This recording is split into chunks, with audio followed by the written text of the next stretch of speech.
კარგეთ. განვაგრძობთ ჩვენს გადაცემებს, შესვენების შემდეგ ძვირფასო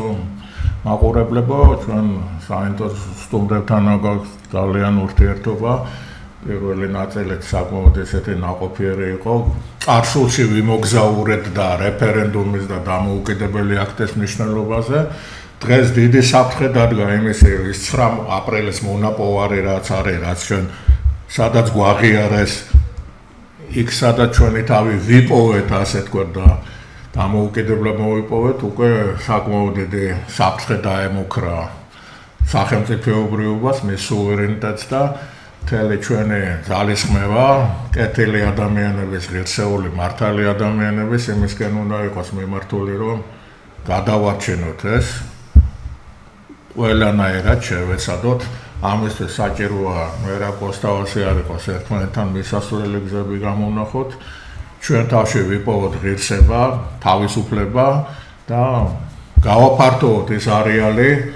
სადაც სამწუხაროდ გვიჭერს და ძალიან გვიჭერს.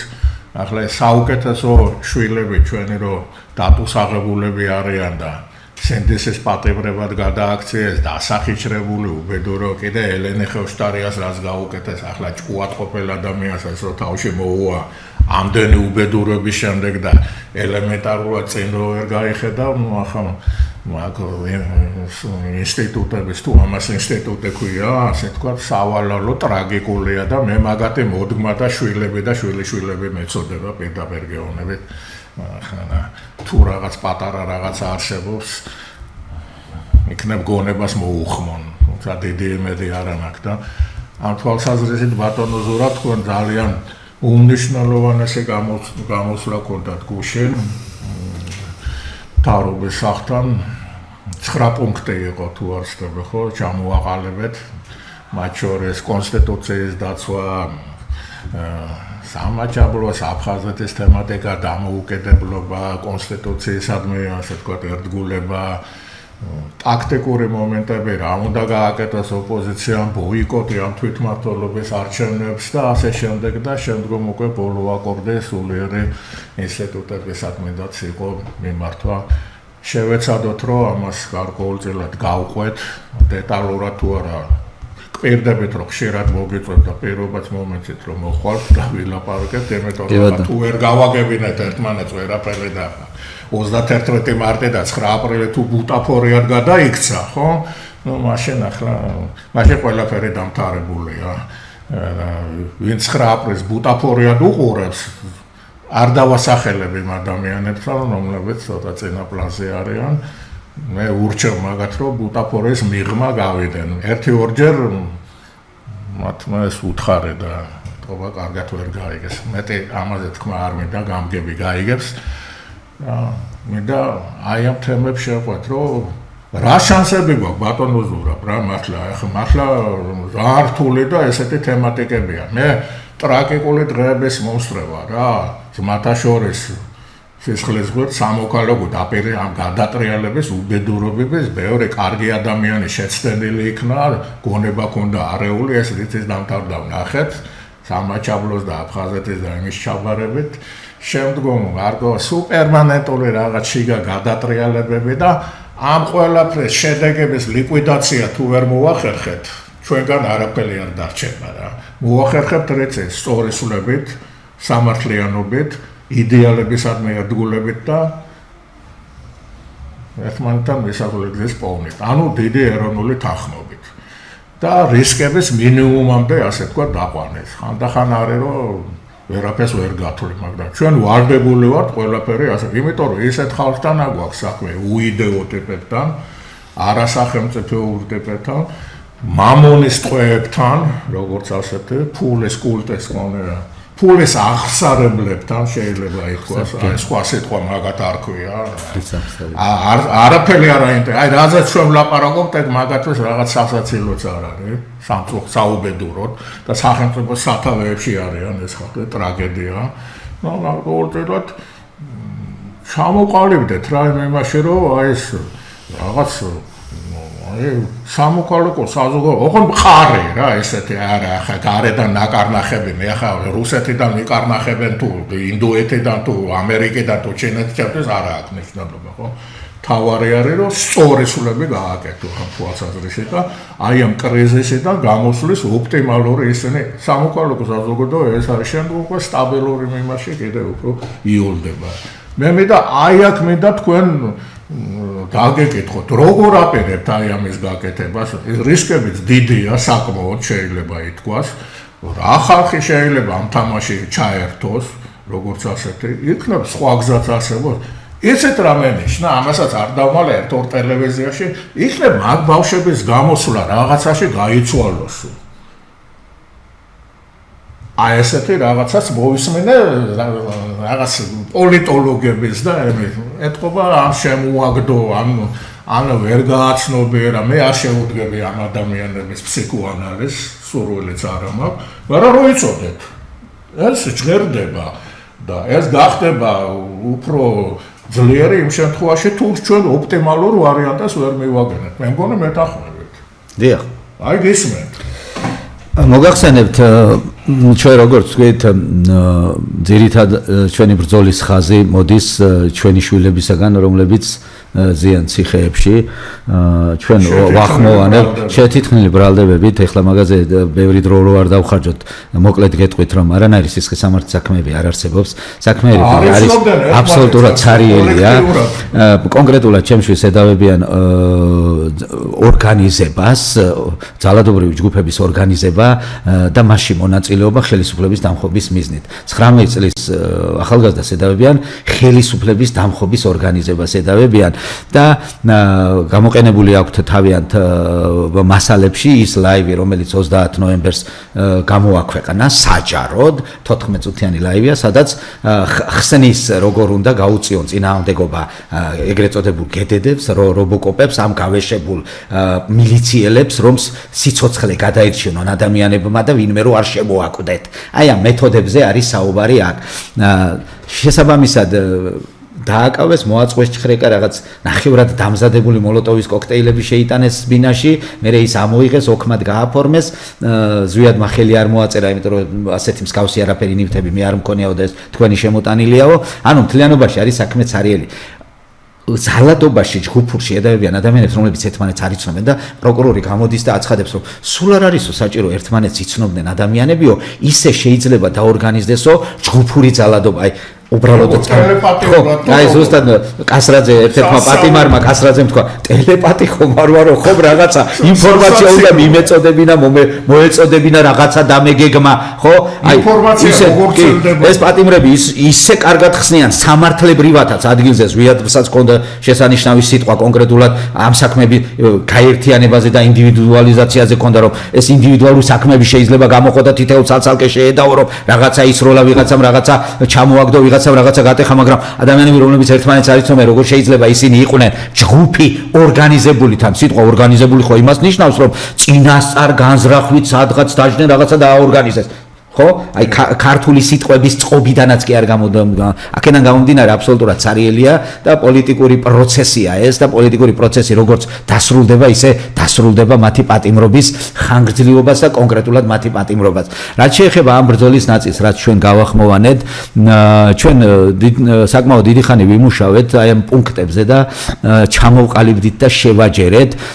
უბრალოდ იმაზეც ვიფიქრეთ, რისი გაკეთების რესურსი გვაქვს, რისი გაკეთება შესაძლებელია, ხომ არ დავწერთ და ვიტყვით და ავიღებთ თავზე იმაზე მეტს, რაც ჩვენ არ შეგვიძლია და რაც ჩვენ ხელ არ გვეწიფება და ხომ არ შევიყვანთ საზოგადოებას რაღაც საფრთხე ჩიხში და ამავდროულად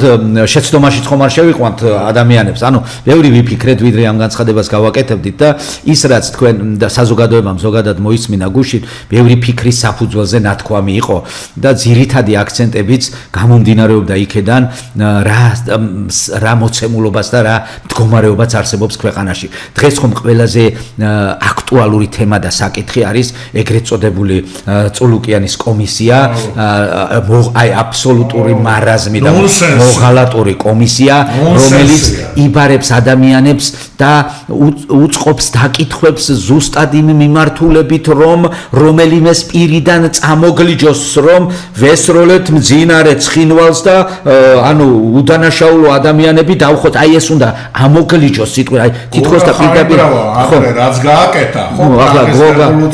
ახლა გოგა ხაინდრა ერთად აი მაგის განახლება არის EDP და გოგა ხაინდრა აბსოლუტურად გეთანხმები გოგა ხაინდრავაც და EDP-ც ეს არის 90-იანი წლების მარაზმი კიდე რომელიც გადმოტანილია ახლა ჩვენთან მადლობა ღმერთს რომ დიდი უმრავლესობა EDP-ში არ არიან ამჩართული მაგრამ თუ შეხედავ ოცნების ხელისუფლებაში ძალიან ბევრია ხო ძალიან ბევრი არის ყოფილი EDP-ის წარმომადგენლები ძალიან ბევრად თუნდაც ქადაგიშვილი რო ავიღოთ ახლა პარლამენტში როზის და ძალიან ბევრი არიან. მოკლედ ეს თემა რო გავაგრძელოთ. ესე იგი ჩვენი განცხადება პირველი რაც აუცილებლად უნდა გვეთქვა ეს იყო რომ ომი დაიწყო რუსეთმა და ეს მოცემულობა არ ვიცი მე სხვანაირი ფიქრათაც არ შეიძლება ადამიანმა გაივლო თავში და სიტუაციის ისე დალაგება როგორც ოცნება სურს რომ აი ჩვენ ქვეყანას კი არ ვადანაშაულებთ ერთი კაცს ერთ პარტიას ვადანაშაულებთ აი ეს არის აბსოლუტური ნონსენსი ესე საქმის დაყენება პარტია მართავს ქვეყანას და პარტია გამოდის და რასაც აკეთებს თუ აფუჭებს სხვა ტელევიზიებში თქვი გამოდის სახელმწიფოს სახელით და სახელმწიფოს სახელით აკეთებს ამას და ჩვენ თუ იმ გზით წავალთ რომ ომი კვიციანი რო უყიროდა ჟურნალისტს რომ ომი არ დაუწყია ომი რუსეთმა დაიწყო სააკაშვილის ხელით ომს რუსეთი ვერ დაიწყებდა აქ პირდაპირ მნიშვნელობით ჩვენ ხომ გვაქვს პუტინის ვიდეო გვაქვს ბოლოს და ბოლოს სადაც ამბობს პირდაპირ რომ 2 წლით ადრე პლან A, პლან B და რაღაცები მომზადება ეგრეთ წოდებული აპალჩენცების და ასე შემდეგ მოსახლეობის გაყვანა მზადება ომისთვის სახეზე გაქვს ადამიანი თვითონ ამბობენ რომ ამას ამზადებდნენ ამ ომს და როგორ შეიძლება ეს ომი დააბრალოს საქართველოს და ისე მუხანათურად თითქოს უდანაშაულო მძინარე ცხინვალი მიწასთან გაასწორა ქართულმა არტილერიამ და ამის შემდგომ მორალური უფლება ჰქონდა რუსეთს შემოსულიყო და ოკუპაცია მოეხდინა ამაზე მოღალატური არაფერი არ გამიგია ბოლო წლებში 90-იანი წლები ხო გამოვიარეთ და აი ბევრი რაღაცა თუ რამე გამაოცებდა კიდე ამ დროს როცა უკვე მეგონა რომ ჩვენ სადღაც ფინიში ვართ იმანაც ვერ გამიგია იმანაც ვერ აი სადღაც დამოუკიდებლობისა და თავისუფლების ფინიშთან მეგონა ქვეყანა მისული აი ევროკავშირის კანდიდატი ვართ და ლამის კარი შევაღოთ შევიდეთ და როგორ წარმოვიდგენთ თუ ესეთ გასაოცარ რაღაცებს ავაწყდებოდ ამიტომ აუცილებლად პირველი რაც უნდა გვეთქვა ჩვენ ეს იყო რომ ომი დაიწყო რუსეთმა და რომ ჩვენ სრულ მხარდაჭერას ვუცხადებთ ამ შემთხვევაში მებრძოლებს, დაღუპულებს, სოციალურად დარჩენილებს, გენერლებს და ასე შემდეგ, ვინც ეს ბრძოლა წარმართა როგორც შეეძლო და როგორც ამის მაქსიმალური შესაძლებლობა იყო. მეორე რაც აუცილებელი იყო, უნდა გვეთქვა და ხელისუფლების გასაგონად განსაკუთრებით რომ აფხაზეთი და სამაჩაბლო საქართველო არავინ არასოდეს გულში ფიქრათაც თავში ერთი ამით ფიქრათაც არ უნდა გაივლოს ამ წინადადებაში რაღაც 0.00 რაღაცა ჭეშმარიტებაც რომ არ არის ეს არის 100%-იანი ჭეშმარიტება მე მგონი ბეჭედი დაესმევა ჩვენ აფხაზეთში ჩავატარეთ რეფერენდუმი თანახმად სურთ თუ არა საქართველოს ყოფნას აფხაზეთის ამ ტერიტორიული დიახ სწორედ მაგას ვამბობ ოღონდ გალის რაიონის გამოკლებით, ანუ გაშერს ეგრევე ქართველების იმის გამოკლებით, ანუ ეს პროცენტი ბევრი გაიზრდება. ამაზე თან კომპრომისზე წავედი და 62%-მა ხმალესა, მათ შორის არაქართულმა, ასე ვთქვათ, მოსახლეობა. ცხინვალშიც დაახლოებით იგივე მოხდა და ჩვენ დრო ფაქტიურად სამართლებრივი დემონტაჟი მოახდინეთ ცხინვალში, საბჭოთა წარმონაქმნის ის იყო სამხრეთ ოსეთის ოლქის კანონი ასე შემდეგ, აქ გავანეიტრალეთ ესენი. ახლა ძალიან ამას ვერ გადაახტება. კი, რა თქმა უნდა და თუ გადახტომოდა რეფერენდუმი და არჩევნები ჩაატარონ ამ კი ბატონო, რა თქმა უნდა, ეს აბსოლუტურად სრული ჭეშმარიტებაა რომ ეს აფხაზეთი და სამაჩაბლო საქართველოა, ეს ყველა უნდა იცოდეს და სამწუხაროდ სხვათა შორის ძალიან კარგი იქნებოდა თქვენ ახსენეთ რომ პრეზიდენტს 31-ში ეთქვა ის რაც პირველ რიგში ჩვენ რაც ვიხვენ ეს მის როგორც ამ ქვეყნის ერთადერთი ლეგიტიმური ხელისუფლება და ამავდროულად შერაღებული ძალების მთავარსარდალი პირველი რაც უნდა ეთქვა ეს მის ავტორიტეტსაც აამაღლებდა მის დამინდობას გაამყარებდა მომხრეთა რაოდენობას ძალიან ბევრ სასიკეთო საქმეს გააკეთებდა ეს ორი წინადადება მას რო ეთქვა თუმცა საქართველოს შემადგენლობაში იქნებ ჩვენ ფანტაზიორობთ იქნებ კი ბატონო მაგრამ მე მაინც არ მინდა ქალბატონი პრეზიდენტის წვლილი გავაუფასო რომ მას ძალიან კარგი კარგლანში აქვს დასავლეთში სრული მხარდაჭერა მომაღლეს დონეზე უზარმაზარი ჰეგემონი ქვეყნების პრეზიდენტებთან შეხვედრით და ხარდამჭერით ვერ გაბედავდით კარგად გამიგეთ ეს სერიები კი რა თქმა უნდა ჩვენმა პროტესტმა საფუძველი მისცა რომ გარეთ გაეტანა ეს ყველაფერი მუდმივად დღის წესრიგში რომ დგას დღეს კიდე საერთაშორისო ევროპულ და ამერიკულ პოლიტიკურ წრეებში საქართველოს თემა რო დგას ხო წარმოგიდგენიათ საერთოდ პულსი არ ესინჯება ამ ხელისუფლებას საერთაშორისო არენაზე პულსი არ ესინჯება რომ არა ლეგიტიმური პრეზიდენტი ჩათვალე რომ თითქოს ეს ქვეყანა აღარ არსებობს არავისთვის ევროპისა და ამერიკისთვის გარკვეულად ოპოზიციის გარკვეული ფენებიც არის რომლებიც დადის ევროპულ ქვეყნებში და საუბრობს პოლიტპატიმრებზე სინდისის პატიმრებზე მათი საქმეები შეისწავლეს ეს საქმეები გადააგზავნეს საერთაშორისო ორგანიზაციებში საელჩოებში ევროკავშირის ქვეყნებში და ასე შემდეგ კარგი მუშაობა მიმდინარეობს ამ მიმართულებით ეს ასეა და ამაზე სათქმა წარმატებები თვალსაჩინოა რაც შეეხება საშინაოს რაც შეეხება კი ბატონო და ყველაზე მთავარი რაც აუცილებლად უნდა გვეთქვა ეს იყო პოლიტიკური პარტიებისადმი მიმართვის ნაწილში დღეს რა დაკვეთა არის საზოგადოების მხრიდან პოლიტიკური პარტიების ოპოზიციური პოლიტიკური პროდასავლური პოლიტიკური პარტიების მიმართ და პოლიტპატიმრების ოჯახის მხრიდან რა დაკვეთა არსებობს საზოგადოებიდან და ამ შემთხვევაში ჩვენის მხრიდან ეს არის პირველი რომ აუცილებლად ადგილობრივი თვითმმართველობის ბოიკოტმა უნდა შეუქმნას საფუძველი ახალ საპარლამენტო არჩევნებს ანუ თუ ჩაეშლებათ და ჩამოეშლებათ ეს მიხვდებიან ერთხელ და სამუდამოდ რომ ახალი საპარლამენტო არჩევნები და ლეგიტიმური ხელისუფლების მიღწევის გარეშე ადგილობრივი თვითმმართველობის არჩევნებს ვერ ჩაატარებენ და აზრიც არ ექნება და ახალმა არჩევნებმა უნდა უზრუნველყოს პოლიტპატიმრების ციხეებიდან განთავისუფლება. ეს სამი კომპონენტი ისე ზის ერთმანეთში, რომელიმე ერთიც რომ ამოვაკლო ფაქტობრივად ძირითად მიზანს, რაც რისკენაც ჩვენ მივდივართ, ეს არის ქვეყნის ახალი არჩევნები, რომელმაც უნდა მოუტანოს ისევ გარკვეული იმიჯი და რაღაც ლეგიტიმაცია დასავლეთის ქვეყნებისადმი ვნახეთ ხომ არ ცნობენ ცივილიზებული სამყაროს არც ერთი ქვეყანა არ ცნობს აქ ჩატარებულ არჩევნებს ხელს არ ართმევენ გამარჯვებას არ ეუბნებიან მოbrunდნენ უკვე ცხონებულებთან ისმაილ ხანიე და ნასრალასთან დადის პრემიერ-მინისტრი და დე-ფაქტო პრემიერ-მინისტრი და სიკვდილი ისრაელს და ამერიკას უსმენს ეს არ ვიცი ეს ცალკე მარაზმია ამიტომ პოლიტიკური პარტიები ამ სამ რაღაცაზე აუცილებლად უნდა ჩამოყალიბდნენ და აუცილებლად უნდა დაგვიდგენ გვერდით ჩვენ. რაც შეეხება შემდგომ თემებს და მოწოდებებს საზოგადოებისადმი, ჩვენ განსაკუთრებით შევარჩიეთ ის შევეცადეთ რომ ყველაფენა მოგვეცვა ზოგადად, მაგრამ მთლიანობაში მთავარი მამოძრავებელი ძალა ამ მოძრაობის რაც უნდა იყოს, რაც ჩვენ წამოვიწყეთ და ვაანონსეთ რომ ჩვენ ვქმნით საზოგადოებრივ მოძრაობას სინდისის პატიმრების თავისუფლებისათვის და ამ მოძრაობის ავანგარდში ვინც უნდა იყოს და წინა ხაზზე ჩვენთან ერთად ეს არის ახალგაზრდობა და სტუდენტობა. ჩვენ შევახსენეთ სტუდენტობას 2023 წლის 19 აპრილს დადებული ფიცი ჩვენი გმირების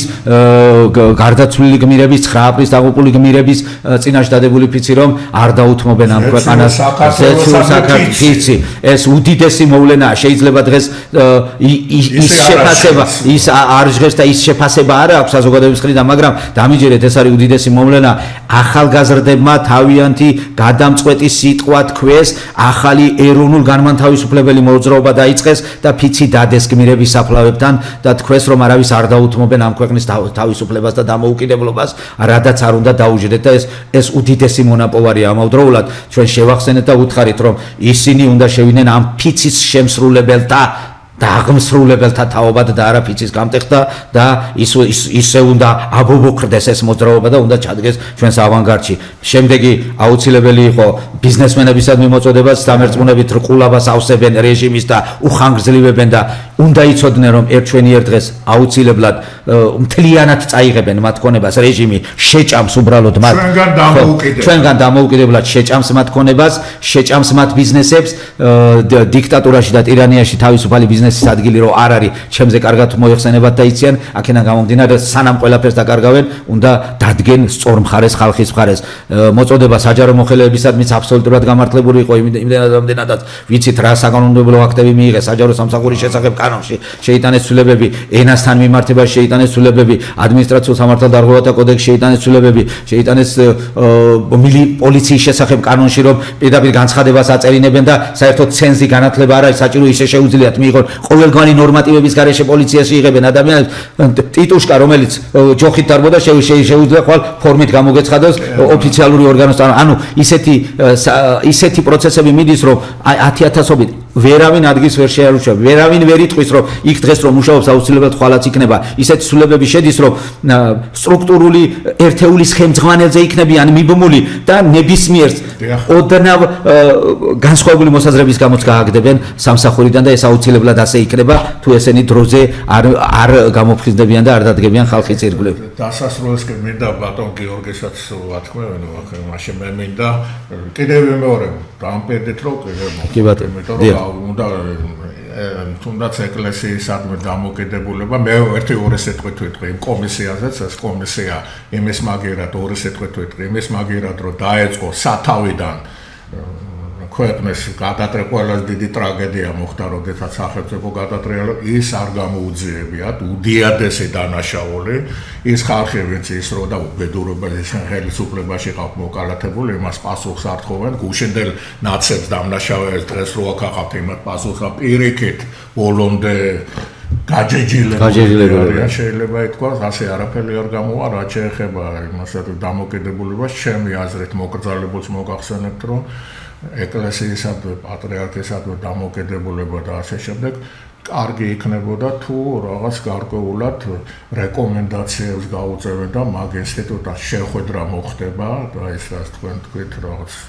სულიერი თვალსაზრისით მაგათი პოზიცია გარკვეულად თუ შეჯერდება თუ გადაეკვეთება ეს პოზიცია ესე რომ ხარში გასროლილად რო არ იყოს ეს თქვენი მართალი სიტყვები მე ესე ვხედავ თქვენ დანარჩენი თქვენ უნდა გადაწყვეტოთ იმ პირთმა როგორც ასეთი მე თქვენი აზრი მაინტერესებს პარსემონო გიორგი აი ამ კრიზისიდან გამოსვლის იმაზე ცოტა დრო გვაქვს რა 3 წუთში 4 იქნებ ჩავედიოთ რომ აი როგორ გესახებათ რაც ბატონმა სურამა ბრძანა ეს რამდენად რეალურია და საზოგადოება სად უნდა იყოს და სად არის რისკები, სად უნდა გავრისკოთ, სად უნდა ცოტნე დადიანები უნდა ვიყოთ, ირა უნდა ვიყოთ, თუ ვინ უნდა ვიყოთ, თქვა თუ 1000 ახლა მაგაზე დისერტაციებს დაცვამ ინდეს თუ ფრანკო უნდა ვიყოთ, რომელმაც ერთ საქმეზე დაასაფლავა მთელი ქვეყანა და კონსტიტუციურ ჩვენ რა შანსი გვაქვს, ჩვენ რა ავირჩიოთ. ახლა ცოტნე დადიანს ნოინი ყავდა მონღოლი რომელმაც დააფასა ღირსება და აქ ცოტნე დადიანი ასე რო გამოჩნდეს და ცოტნე დადიანები არ არიან ეგ ბავშვები არ არის ვინ უფასებს მაგათ ანუ იმ მონღოლის შეგნებაც არ არის ანუ ისტორია რა ბევრ ამას გიყვება გეუბნება რომ უდიადესი რაღაც თორეს ცოტნე დადიანი იქნებოდა უდიადესი თავისთავად მაგრამ ისტორიაში იმან ამოყვა ყვინთინა იმან დაამკვიდრა ჩვენ ამის შანსები არ აქვს ახლა ამაზე არ დავეწყოთ გთხოვთ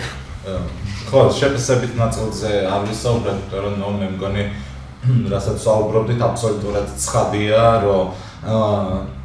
რეჟიმი იმიტომ არის რეჟიმი რომ ის სრულიად დაუნდობელია ნებისმიერი ადამიანისადმი რომელიც აღარ დასჭირდება ეს შეიძლება იყოს რაღაც დროს პოლიტიკური ოპონენტი რაღაც დროს საკუთარი ყოფილი მოკავშირე თუ ასე შემდეგ და ასე შემდეგ და ამის მართლა უდიდესი ისტორიული ფაქტები არსებობს და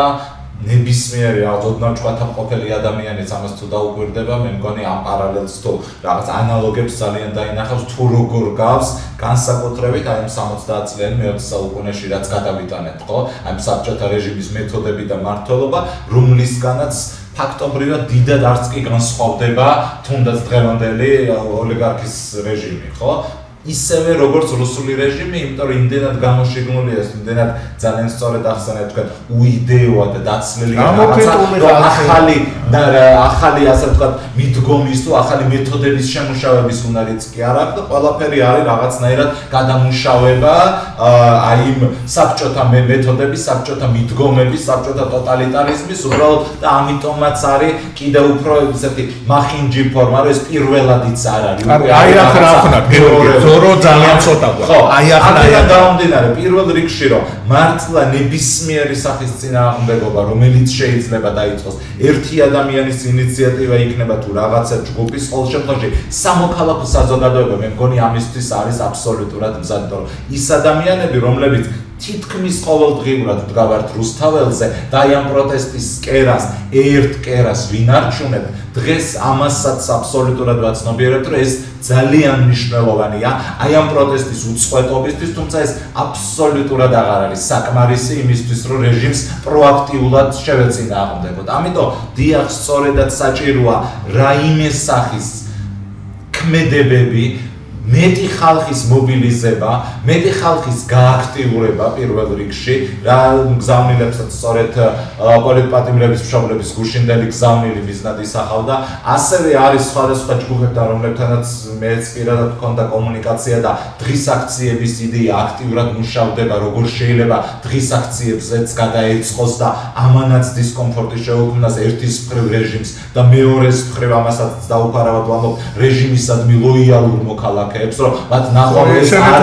ეს არ არის ნორმალური სიტუაცია. რაც შეეხება გადმობირებას მე მიმაჩნია რომ აბსოლუტურად ამაოა გადმობირება, იმიტომ რომ აი ამ რაღაცა მარგინალი ორთოდოქსი კოცების გადმობირებაზე მუშაობა ეს არის დაკარგული დრო. არა, მაგაზე არ საზოგადოებას ყავს ნერყევია. აი მაგაზე რომელზე მუშაობაც დააკლო ერთის მხრივ ოპოზიცია, დააკლო სამოქალაქო საზოგადოებამაც და ახლა თუნდაც დაგვიანებით სწორედ ამაზე შეიძლება რომ დავიწყოთ მუშაობა მათ შორის რეგიონებში, იმიტომ რომ რეგიონებმა და თბილისმა ერთმანეთი უნდა გააძლიეროს და ამისი ძალიან კარგი ნიმუში და მაგალითი გვაქვს, როდესაც საკმაოდ ბევრი ჩვენ ჩავედით დმანიშში, როდესაც დმანიშში აქტივისტი და მსახიობი ლაშა ჭღვიმიანი შიმშილობდა და სწორედ პირველად მანისის ისტორიაში სვლელობა და საპროტესტო აქცია გავმართეთ. ანუ მსგავსი პრეცედენტები კიდე უნდა გახშირდეს, მივმართოთ ყველა საშუალებას, ეს იქნება ბოიკოტი, ეს იქნება ართანამშრომლობა, ეს იქნება პროტესტის ნებისმიერი მშვიდობიანი ფორმა. თავარი არის ის, რომ რეჟიმმა და მათდამი ლოიალურმა ადამიანებმა არ დაიჯერონ, რომ ამ ქვეყანაში არაფერი არ ხდება ისე, როგორც მათ თავიანთი პროპაგანდისტული მედიები ტვინში რაღაცნაირად უნერგავენ და მეორე მხრივ საერთაშორისო ასპარეზზე აბსოლუტურად ცალსახად ვამბობ, რომ ყველა ის მონოპოვარი თუ ყველა ის სანქცია თუ თუნდაც არ აღიარება, რაც საერთაშორისო ასპარეზიდან მოდის, ეს არის სწორედ აი შიდა პროტესტის დამსახურება, რომლის არ გაწყვეტას ქალბატონი პრეზიდენტიც აღიარეს და ყველა აღიარებს. და ერთი აბსოლუტურად ყველა მინდა გაითვალისწინოს, რომ თუნდაც ჩვენ არ გვაქვს ბევრი დრო, იმიტომ რომ ივლისში და აგვისტოში პროტესტი უბრალოდ ფიზიკურად გამოვიდა. ამიტომ ჩვენ მაქსიმუმ გვაქვს დრო ივნისის ბოლომდე, რომ რაიმე გარდატეხა შევიტანოთ. მე ისიც მესმის, რომ არის საშინელი ხო იგივე ციხეებში ამწყდებენ ამ ადამიანებს რაღაც ზოგს სისხლის სამართლის ბრალდებით, ზოგს ადმინისტრაციული, ზოგს რამდენიმე დღით არის არნახული ჯარიმები და ყველაფერი ეს და